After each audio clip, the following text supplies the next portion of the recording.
Good morning students. हमारा first term का सारा सिलेबस कंप्लीट हो चुका है। आपका सिर्फ एक चैप्टर रहता है, चैप्टर नंबर 11, परिक्षेपण के माप, मेजर्स ऑफ डिस्पर्जन। ठीक है स्टूडेंट्स, आई होप कि आपको पीछे की जितने चैप्टर्स हैं सभी चैप्टर्स क्लियर हो गए होंगे, और अगर नहीं हुए हैं तो स्टूडेंट्स कर लीजिए, क्योंकि आपको पता है कि आपके एग्ज़ाम्स शुरू हो जाएंगे अभी सितंबर में ही, और उन्हीं एग्ज़ाम्स के मार्क्स आपके फाइनल्स में एडअप होंगे। ठीक है, और आपकी नोटबुक्स भी अगर कंप्लीट नहीं हैं तो वो उन्हें भी नोटबुक्स को भी कंप्लीट कर लीजिए आप लोग। तो अब हम थोड़ा थोड़ा इसके चैप्टर के बारे में डिस्कस करेंगे ताकि आपको कोई प्रॉब्लम ना हो इसमें, क्योंकि अगर आप ज़्यादा इसको करेंगे तो आपका जो एग्ज़ाम्स के लिए सिलेबस है इस चैप्टर को छोड़ के आपके एग्ज़ाम्स में बाकी सारे चैप्टर्स आएंगे। आपके कोरिलेशन से 6 मार्क्स का क्वेश्चन आएगा, एक न्यूमेरिकल, मीन मीडियन मोड, इन तीनों में से किसी भी एक चैप्टर से आपका 6 मार्क्स का क्वेश्चन आ सकता है। ठीक है, तो 12 मार्क्स तो आपके हो गए ही ये। उसके बाद आपके और भी बाकी जो क्वेश्चंस हैं वो आपके कहीं से भी बन सकते हैं। ठीक है स्टूडेंट्स, तो इसीलिए आप इन 2 चैप्टर्स को न्यूमेरिकली प्रिपेयर कर लीजिए, क्योंकि इसमें से आपके न्यूमेरिकल ही आएंगे। तो आज हम 11 चैप्टर डिस्पर्जन शुरू कर रहे हैं। ध्यान से समझना, थोड़ा लेंथी चैप्टर है, इजी है, बट सारे मैथमेटिकल फार्मूलाज हैं। अगर मैथ्स में जिस बच्चे की कमांड होगी plus minus multiplication division under root solve करना, जिसे आता होगा वही ये क्वेश्चन कर सकता है। जो मैथ्स में ज़ीरो वो इसमें कुछ नहीं कर सकता। ट्राई करोगे तो सारे क्वेश्चंस हो जाएंगे। ठीक है, अब हम स्टार्ट करते हैं। फर्स्ट ऑफ ऑल हमारा डिस्पर्जन होता क्या है, परिक्षेपण होता क्या है। हमने अपने लास्ट चैप्टर्स में मीन मीडियन मोड में क्या निकाला है, एवरेज निकाली है। एवरेज के बेसिस पे ही हमने अपने सारे चीज़ें संभव कर पाए हैं, सारी चीज़ें पॉसिबल हुई हैं हमारी। बट इस चैप्टर में हमें एवरेज नहीं निकालनी, इस चैप्टर में हमें डिफरेंस निकालना है। डिफरेंस इन द सेंस कि हमारी ए फैक्ट्री में क्या सैलरी चल रही है, बी फैक्ट्री में क्या सैलरी चल रही है, सी फैक्ट्री में क्या सैलरी चल रही है। तो अब हम किसी को भी एक आपस में कितना डिफरेंस है इन किन्हीं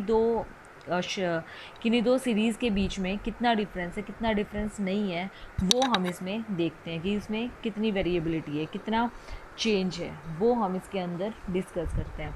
तो अगर आप बेसिकली देखो तो कि आप डिस्पर्जन में क्या करते हो, तो आप डिस्पर्जन में क्या करते हो, वेरिएशंस को फाइंड आउट करते हो। आइटम्स के बीच में कितने वेरिएशंस हैं, कितने उसके अंदर क्या है, विचरण है, मतलब कितना डिफरेंस है उनमें, वो चीज़ें आप स्टडी करते हो। ठीक है, इसके ऑब्जेक्टिव्स क्या होते हैं। ऑब्जेक्टिव्स, फर्स्ट ऑब्जेक्टिव है इसका कि परिक्षेपण का जो ऑब्जेक्टिव होता है वो क्या होता है कि सही रिप्रेजेंट कर सके, कहीं भी कुछ भी मिस्टेक ना हो, कुछ भी गलती ना हो। ठीक है, सेकेंड पॉइंट कि इसमें हम इनइक्वालिटी की तुलना जो है वो तुलना जो है किसी भी दो सीरीज़ की आपस में करके इनइक्वालिटीज़ का पता लगा सकते हैं कि किस में कितना डिफरेंस है, कितना डिफरेंस नहीं है। तीसरी चीज़ हम इसमें क्या कर सकते हैं, जो भी हमारे प्राइस होते हैं आइटम्स के, उन प्राइस में हम सीधा सीधा डिफरेंस निकाल सकते हैं कि पहले हमारा प्राइस ये था और अब हमारा प्राइस ये है। ठीक है स्टूडेंट्स, फोर्थ पॉइंट हमारा क्या है। फोर्थ पॉइंट में हम ये देखते हैं कि हमारे पहले वेरिएशंस इतने थे अब इतने हैं, तो कितना ज़्यादा और वेरिएशन हुआ है या अभी और वेरिएशन हमारा कम हुआ है। तो यहाँ से हम अपने डिफरेंसेस को फाइंड आउट कर सकते हैं। ठीक है, इसमें हम एवरेज डिस्टेंस फाइंड आउट करते हैं। आपके जो मेजर्स होते हैं वो दो तरह के होते हैं। फर्स्ट होता है आपका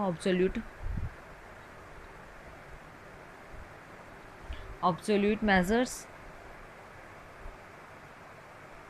जिसको हिंदी में बोलते हैं निरपेक्ष माप।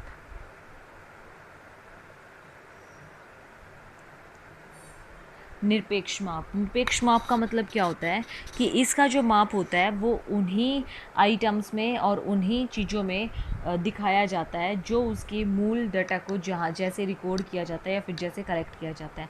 सपोज़ करो कि आपका डाटा मीटर में दिखाया गया है, मीटर में शो कर रखा है, तो आपके जो रेफरेंस होगा, जो डिफरेंस होगा वो भी किस में शो किया जाएगा, मीटर में शो किया जाएगा। अगर कोई चीज़ लीटर में दिखा रखी है या फिर सेंटीमीटर में दिखा रखी है तो उसका डिफरेंस भी उन्हीं नोटिफिकेशंस में शो होगा जिसमें आपका मीटर या सेंटीमीटर जो भी दिखा रखे हैं। ठीक है, तो ये तो है हमारा ऑब्सोल्यूट मेज़र। सेकंड है हमारा रिलेटिव मेज़र, जिसको हिंदी में सापेक्ष माप बोलते हैं।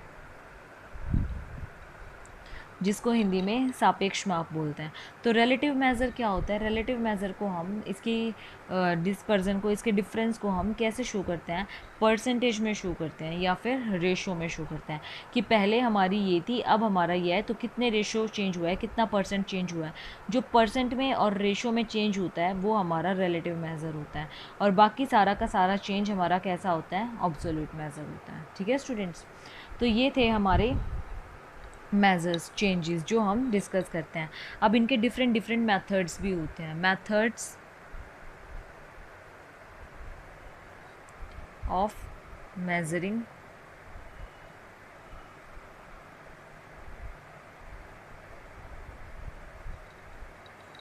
डिस्पर्जन। ठीक है, फर्स्ट आता है हमारा रेंज। मैं दो साइड कर लेती हूँ, ये है हमारे ऑब्सोल्यूट और ये है हमारे रिलेटिव। इसमें फर्स्ट है हमारी रेंज, जो आपने 10th में भी पढ़ रखी होगी, हाईएस्ट माइनस लोवेस्ट। सेकंड है हमारा कोएफिशिएंट ऑफ रेंज। इसमें सेकंड है हमारा quartile deviation,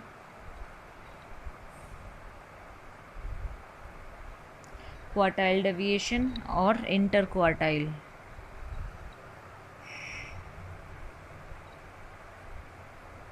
range.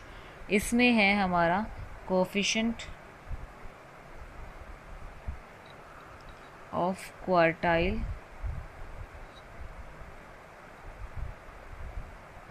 Deviation. Third है हमारा mean deviation.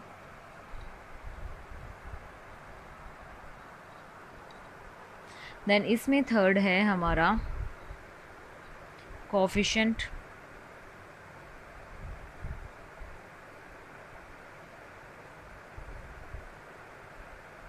Of mean deviation.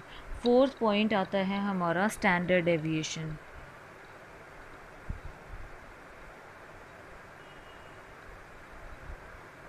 और इस साइड है हमारा कोएफिशिएंट ऑफ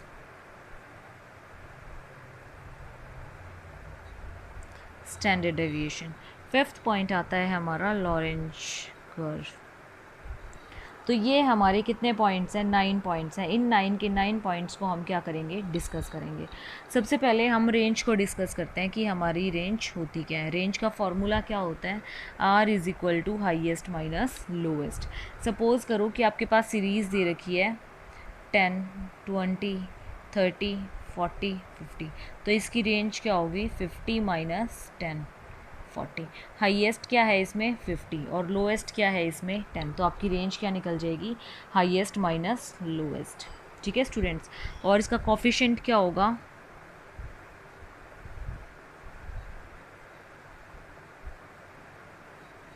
आज हम ये और ये मेथड करेंगे। तो इसका आपके पास कोएफिशिएंट क्या होगा? हाईएस्ट माइनस लोवेस्ट, और लोवेस्ट प्लस में हाईएस्ट प्लस में लोवेस्ट। मतलब इसमें आप क्या करोगे? हाईएस्ट माइनस लोवेस्ट अपॉन में हाईएस्ट प्लस में लोवेस्ट। ये आपका क्या होगा? कोएफिशिएंट होगा। ठीक है, तो हाईएस्ट माइनस लोवेस्ट मतलब 50 माइनस 10, और हाईएस्ट प्लस लोवेस्ट मतलब 50 प्लस में 10। तो 40 अपॉन में 60 क्या आया? 4 अपॉन में 6, 2:3, 2/3 आ गया हमारे पास 0.67। ठीक है स्टूडेंट्स, ये था हमारी इंडिविजुअल सीरीज़ का। अब अगर हमारे पास डिस्क्रीट सीरीज़ हो,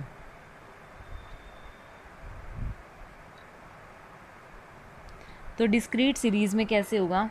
जैसे x 10, 20, 30, 40 और फ्रीक्वेंसी हो 1, 3, 4, 5, तो क्या होगा? फिर भी यही फार्मूला आपका यूज़ होगा। आप x में से देखो कि आपका कौन सा हाईएस्ट है।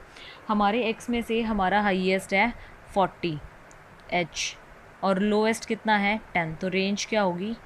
40 माइनस 10, 30। और कोएफिशिएंट क्या होगा हमारे पास?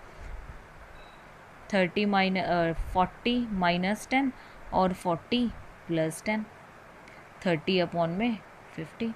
ये होगा हमारे पास 0.6। आया समझ में? आई होप कि आपको क्लियर हो गया होगा। ये डिस्क्रीट सीरीज़ का है हमारे पास। अब हम एक डिस्कस करते हैं अपना कॉन्टीन्यूस सीरीज़ का। कौन सी सीरीज़ का डिस्कस करते हैं? अपनी कॉन्टीन्यूस सीरीज़। तो वो देखो,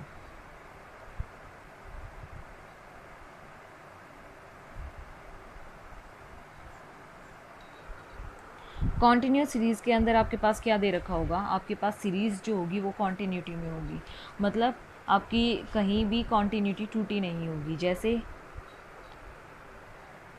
0 to 10, 10 to 20, 20 to 30, 30 to 40 और 40 to 50, और उसके बाद 8, 12, 15, 27, ये आपकी फ्रीक्वेंसी है और ये आपका क्लास इंटरवल है। ठीक है, तो यहाँ से आपके अब देखो कि आपके पास हाईएस्ट जो है वो क्या है 50 और लोएस्ट क्या है 0, तो आपके पास रेंज क्या आई 50 माइनस 0, 50 आ गई। उसके बाद अब देखो कि आपके पास कॉफिशेंट कैसे निकालोगे, हाईएस्ट माइनस लोएस्ट और हाईएस्ट प्लस में लोएस्ट, 50 माइनस 0 और 50 प्लस में 0, तो 50 अपॉन में 50 आ गया, कैंसिल होके क्या आ गया 1 आ गया। ये क्या है आपका रेंज है, कौन सी, इन कॉन्टीन्यूस सीरीज़। ठीक है स्टूडेंट्स, तो आज हमारा दोनों का फर्स्ट पॉइंट क्लियर हो गया। आई होप कि आपको समझ भी आ गया होगा। बहुत इजी है स्टूडेंट्स, बाकी नेक्स्ट क्लास में डिस्कस करेंगे। Thank you.